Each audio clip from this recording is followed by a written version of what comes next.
Итак, здравствуйте, зрители моего канала. Сегодня у нас на обозрении монета, посвященная столетию Елизаветы II. Это третье видео и третья монета из моего сета. Монета от австралийского монетного двора Перт Минт. И что ж, давайте приступим к осмотру монеты, распакуем ее. Сейчас вы увидите коробку, в которой находится монета.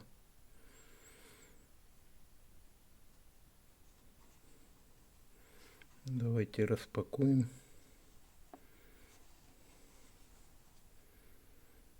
Вот такая коробочка.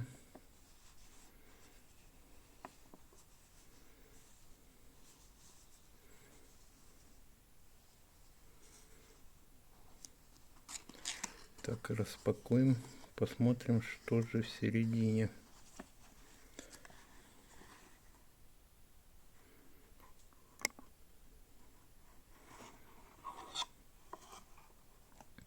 Отложим коробочку в сторону. Ну, сейчас мы видим футляр вот от австралийского монетного двора Перт Минт. Ну, классический их футляр. Давайте откроем. Сверху оргстекло. На нем есть пленка. Оно очень прозрачное, но я не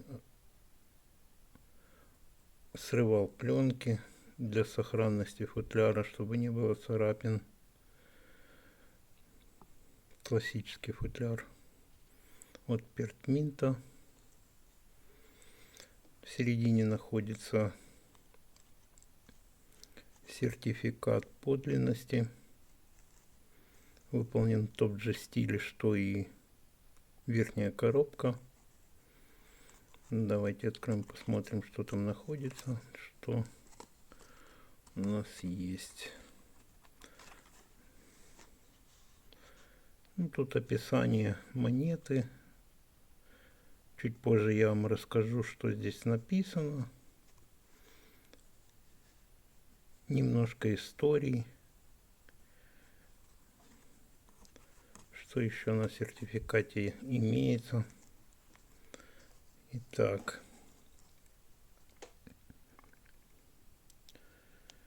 Здесь мы видим на сертификате 1 унция серебра, 1 австралийский доллар,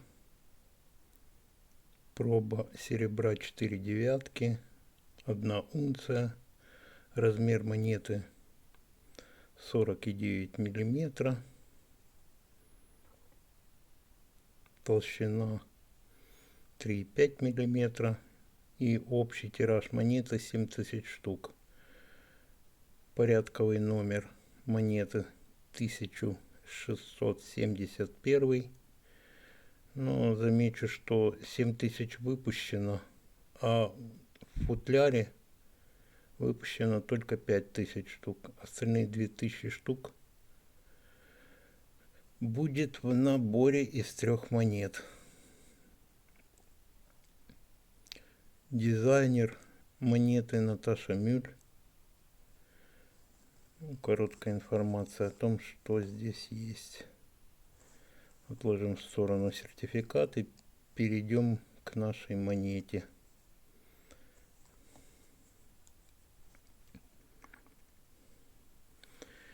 Итак, красивый футляр от Перт Минт. Ложемент весь в бархате. Сверху мы видим такую как бы подушечку. На ней логотип монетного двора. Очень красиво выполнено. На бархате с золотом.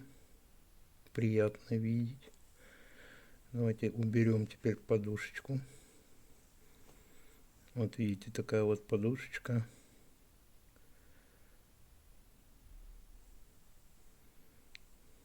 Оригинально сделали австралийцы свои футляры. Отложим ее в сторону. Ну что ж, а в середине, в бархатном ложементе, мы видим саму монету, ее реверс. Ну что ж, для начала вымем монету из ложемента и перейдем к аверсу.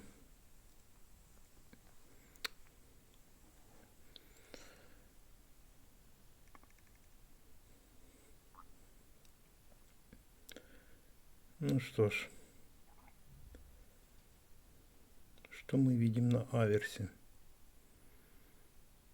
На аверсе портрет Чарльза III, надпись 1 унция серебра, 4 девятки серебра и 1 австралийский доллар.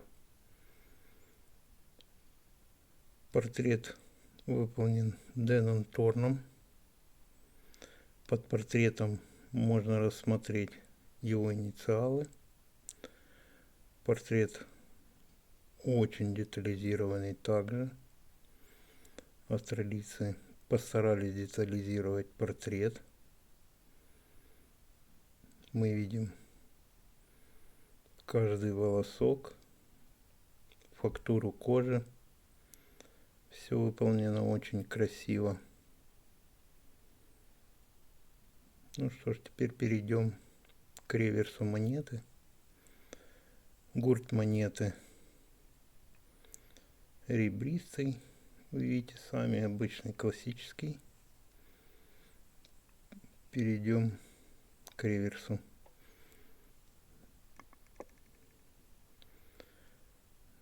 Ну что ж, реверс у нас очень здесь богатый у этой монеты.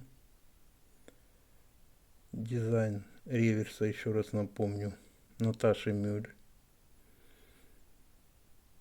Представляет собой художественную летопись, где каждый элемент – это портрет, крошечный символ, несет в себе глубокий исторический смысл. Портреты здесь не просто изображения, а 5 глав из жизни королевы, запечатленные величайшими мастерами. Австралийцам удалось вместить в одну монету все 5 портретов. В отличие от англичан, английский монетный двор делал каждый портрет отдельно, а австралийский монетный двор Перт Минт все это разместил на одной монете. Ну, я считаю, у них получилось. Очень хорошая монета, красивая. Ну что ж, расскажу немножко об этих портретах.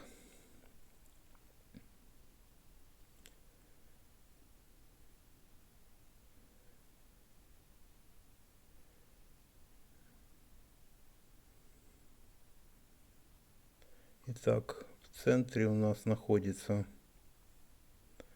главный портрет. В центре разместили его австралийцы. Это последний прижизненный портрет королевы.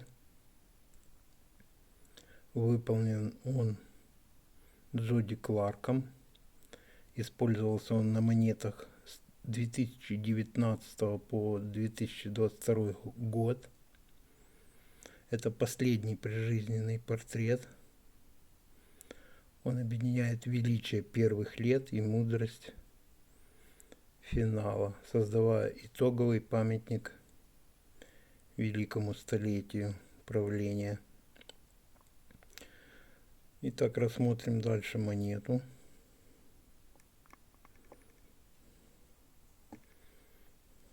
Чуть приближу вам, чтобы лучше было видно портреты. Итак, вверху справа у нас портрет Мэри Гиллик. Он использовался на монетах с 1953 по 1964 год. Самый первый образ 27-летней Елизаветы в лавровом венке.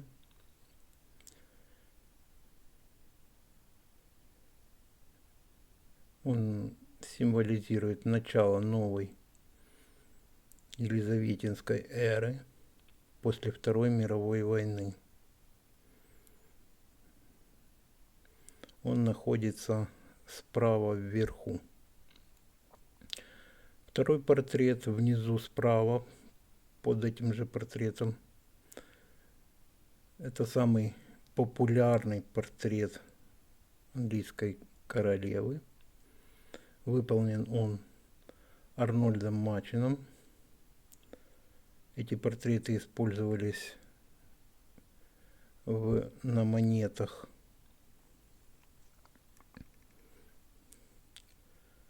с 1966 по 1984 год.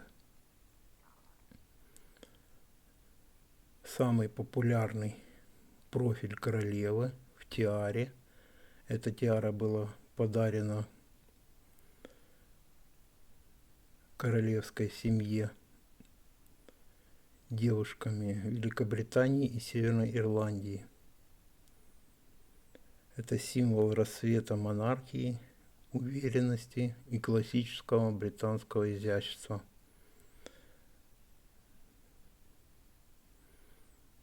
Арнольду Мачину позировала сама королева в Виндзорском дворце. Это был самый ее любимый портрет. Итак, следующий портрет. Он находится вверху слева. Ну, давайте начнем все-таки по порядку. Внизу, в левом углу, это портрет Рафаэля Маклуфа. Портрет этот использовался на монетах с 1985 по 1997 год. Это парадный образ королевы в государственной диадеме Георга IV.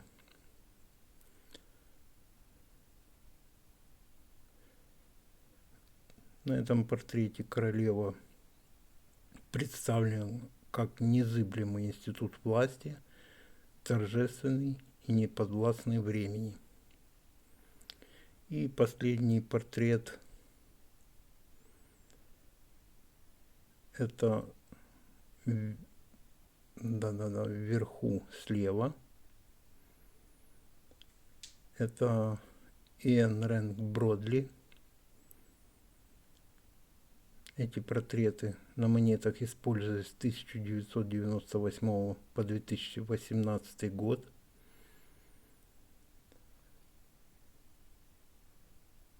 Мастер здесь специально ушел от идеализации монарха, показав реалистичные черты лица.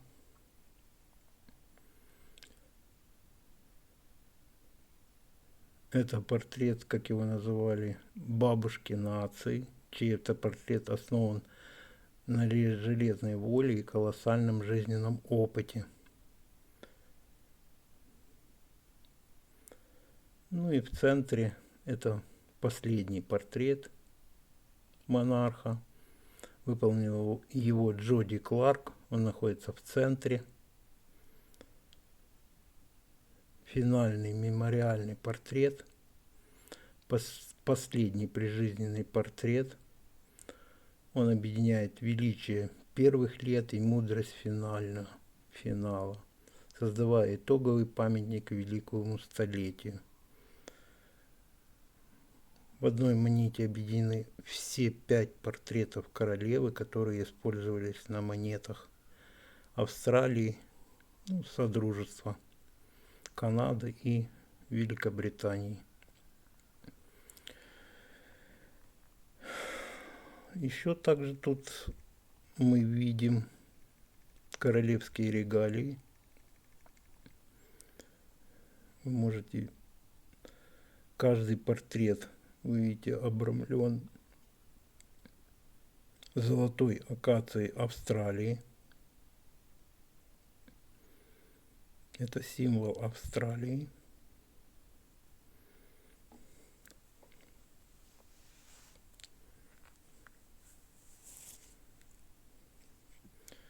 Ну что ж, полюбуйтесь этой монетой.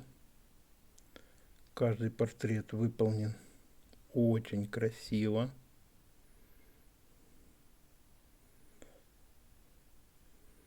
И немножко поговорим сейчас о королевских регалиях.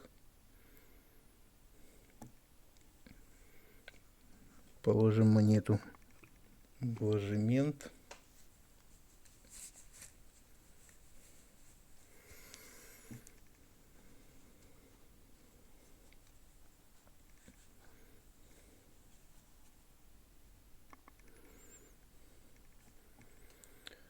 Так в ложементе она лучше смотрится. Итак, что мы видим вверху?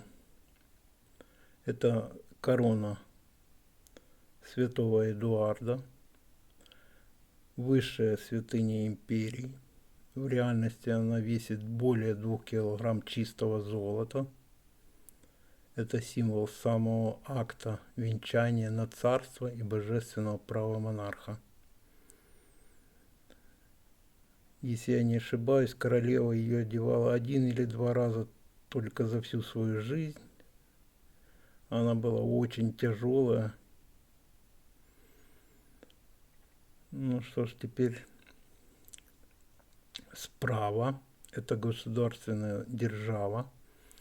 Золотой шар с крестом. Украшенный он есть украшенный 365 драгоценными камнями. Этот шар символизирует мир, находящийся под защитой христианской веры, и ответственность монарха перед планетой.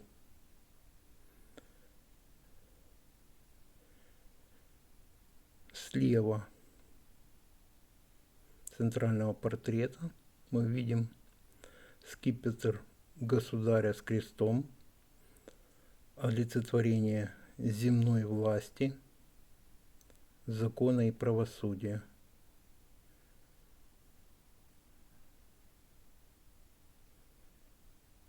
В оригинальный скипетр вставлен крупнейший алмаз в мире Кулинан-1. Ну и в самом низу мы видим под портретом центральным буковку П, пертминт и розу Тюдоров под буквой П. Это геральдическая печать династии. Она объединяет белую и алые розы Англии, символизируя конец междоусобицы и вечное единство наций. Вот в самом низу вы видите эту розу. И слева под розой внизу, немножко сбоку, вы видите НМ буквы, это инициалы Наташи Мюль.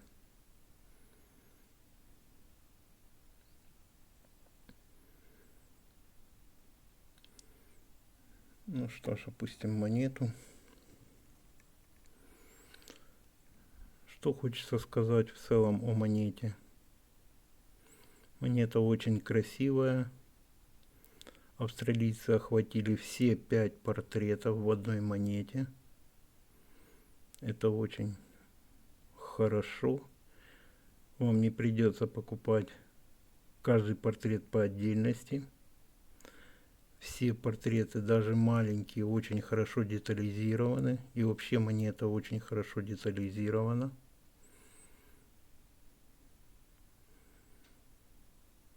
Не перенасыщена. Все эти изображения не давят, не создается впечатление перенасыщенности монеты изображениями. Мое личное мнение, монета очень красивая и удалась у австралийского монетного двора Пертминт. Также, чем примечательна эта монета,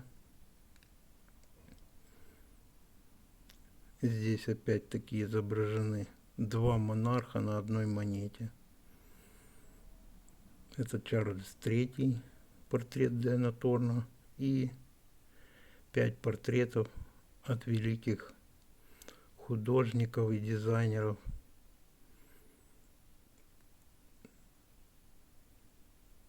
которые создавали портреты Елизаветы II. Еще раз взглянем на монету, на ее реверс. Красивая монета. Монета является пруфом.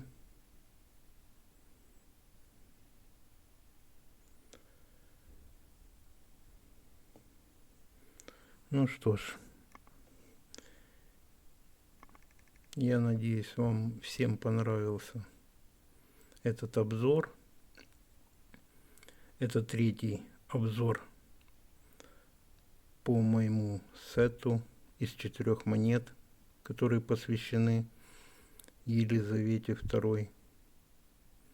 Это третье видео. Будет еще 4-е видео, заключительное. В нем будет канадская монета, посвященная столетию Елизаветы II. Чтобы не пропустить, подписывайтесь на канал, ставьте лайки.